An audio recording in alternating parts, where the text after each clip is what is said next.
আমার প্রিয় ময়মনসিংহবাসী, ঠিক আছে, বিদায় নেই না?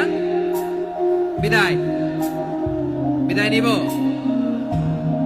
তো। প্রিয় ভাইয়েরা, এই 1 ঘন্টা যাবত আমি শান্ত হতে বলার পরেও এইখান থেকে ধাক্কা আসতে আসতে মাঝখানে অন্য কেউ শুনতে দিচ্ছেন না, নিজেও শুনতেছেন না, রোজাদারদের কষ্টের কারণ হইতেছেন।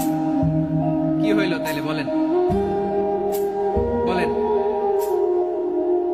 ময়মনসিংহের জেনজি এরকম করলে হবে?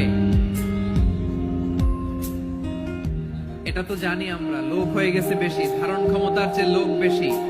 এটা তো আপনারা দেখে আসতেছেন, কত প্ল্যান প্রোগ্রাম করে পুরো বিভাগীয় পুলিশ কমিশনার, পুলিশের এসপি, ডিসি মহোদয়, সব থানার ওসি, সব বাহিনী, অল প্রোটোকলস, সব দলের রাজনৈতিক নেতৃবৃন্দ একসাথে হয়ে, all force are working together to completely end the program successfully. তো ওনারা মাসের পর মাস কষ্ট করে এরকম আয়োজন করবেন, আর আপনারা কয়েকশো মানুষ ধাক্কা ধাক্কি করে বিশৃঙ্খলা করে এটা কি করলেন?